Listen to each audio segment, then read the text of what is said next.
राधे राधे। माघ मास महात्म का 5वां अध्याय प्रारंभ करते हैं। दत्तात्रेय जी कहते हैं कि हे राजन, एक प्राचीन इतिहास कहता हूँ। भृगुवंश में ऋषिका नाम की एक ब्राह्मणी थी जो बाल्यकाल से ही विधवा हो गई थी। वह रेवा नदी के किनारे विंध्याचल पर्वत के नीचे तपस्या करने लगी। वह जितेंद्रिय, सत्यवक्ता, सुशील, दानशीलता तथा तप करके देह को सुखाने वाली थी।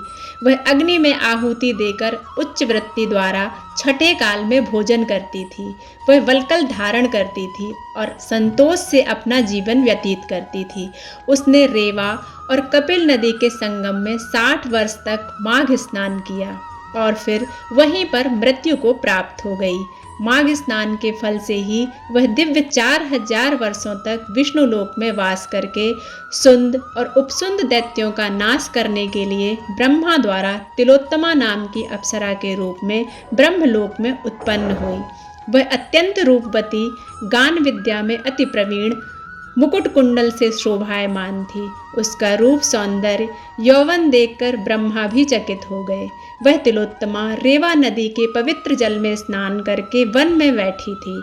तब सुंद और उपसुंद के सैनिकों ने चंद्रमा के समान उस रूपवती को देखकर अपने राजा सुंद और उपसुंद से उसके रूप की शोभा का वर्णन किया और कहने लगे कि कामदेव को लज्जित करने वाली ऐसी परम सुंदर स्त्री हमने कभी नहीं देखी।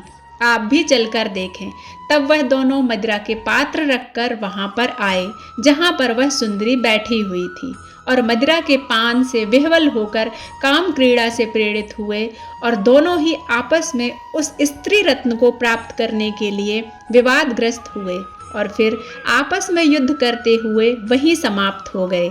उन दोनों को मरा हुआ देखकर उनके सैनिकों ने बड़ा कोलाहल मचाया और तब तिलोत्तमा काल रात्रि के समान उनको पर्वत से गिराती हुई 10 दिशाओं को प्रकाशमान करती हुई आकाश में चली गई और देव कार्य सिद्ध करके ब्रह्मा के सामने आई तो ब्रह्मा जी ने प्रसन्नता से कहा कि हे चंद्रवती, मैंने तुमको सूर्य के रथ पर स्थान दिया है।